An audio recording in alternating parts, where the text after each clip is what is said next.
In 2025, Donald Trump launched another trade war. My fellow Americans, this is Liberation Day, waiting for a long time. April 2nd, 2025 will forever be remembered as the day American industry was reborn, the day America's destiny was reclaimed, and the day that we began to make America wealthy again. Doubling down on tariffs that rattled the world just a few years ago. In a few moments, I will sign a historic executive order instituting reciprocal tariffs on countries throughout the world. Reciprocal, that means they do it to us and we do it to them. Very simple, can't get any simpler than that. This time, we're talking tariffs as high as 50%, and higher even on allies, and no country is safe.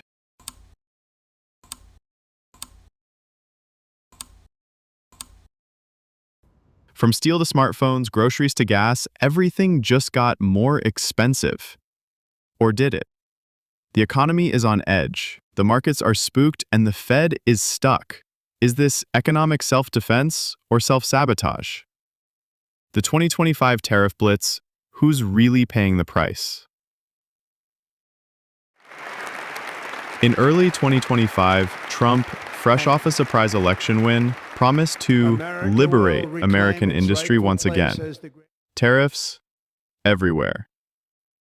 He cited decades of trade deficits, lost jobs, and U.S. reliance on what he called foreign adversaries as justification. Then, on April 2nd, the day he dubbed Liberation Day, the world woke up to a surprise. Every prior trade deal canceled. Tariffs on nearly everything were activated overnight. He didn't stop there.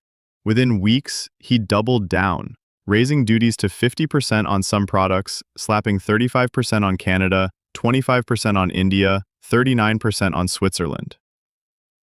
Global markets quaked.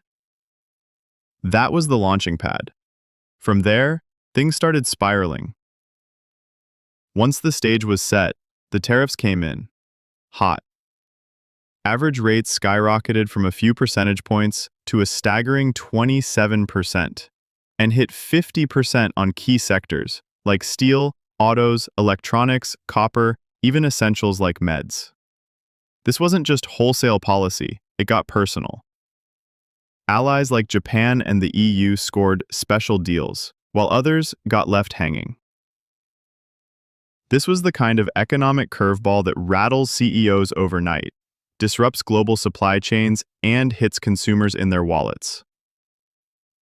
Once those tariffs hit, the consequences were immediate and painful. Yale's Budget Lab estimates that tariffs are cutting U.S. GDP growth by at least 0.5 percentage point. Households are feeling the squeeze too, an extra $1,300 per year just to afford the same groceries, gadgets, and goods.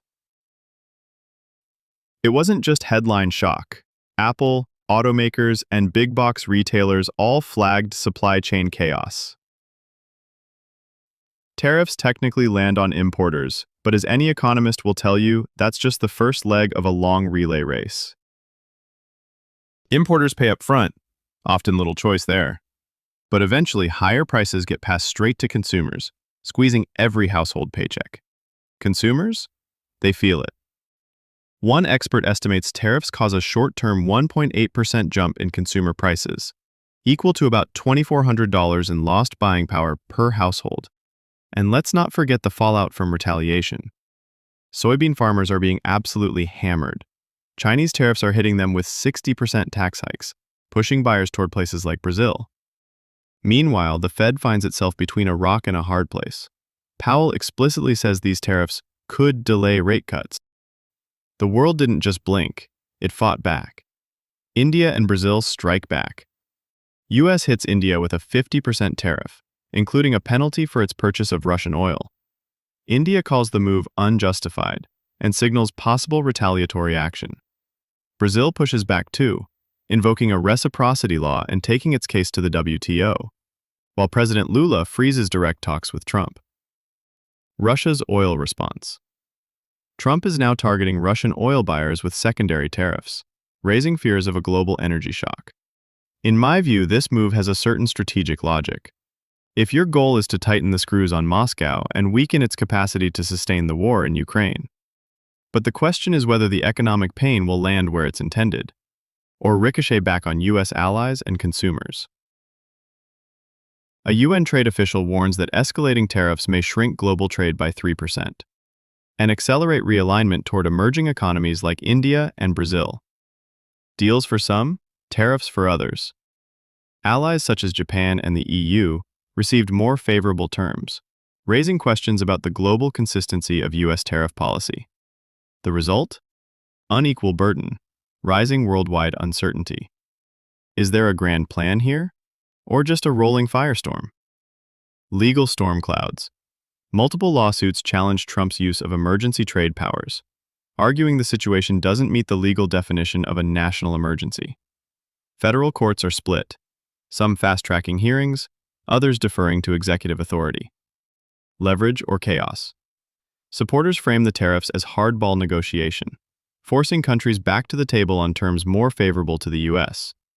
Critics say it's economic Russian roulette, destabilizing supply chains and alienating allies in the process. The big question: are we winning this time? The metrics aren't clear. The trade deficit hasn't meaningfully shrunk, inflation is sticky, and global supply chains are shifting away from the U.S. Trump's final word. In a press conference, Trump sums it up: "I don't care who pays. We'll be rich again." Trade wars are sold as battles for prosperity, but the scoreboard often tells another story. Over the past year, the U.S. has imposed or expanded tariffs on hundreds of billions in imports, from Chinese EVs and semiconductors to foreign steel and aluminum. While aimed at protecting domestic industries and countering unfair trade practices, these measures have drawn backlash from allies, contributed to higher costs for some goods, and added uncertainty to global markets. All in the name of economic liberation.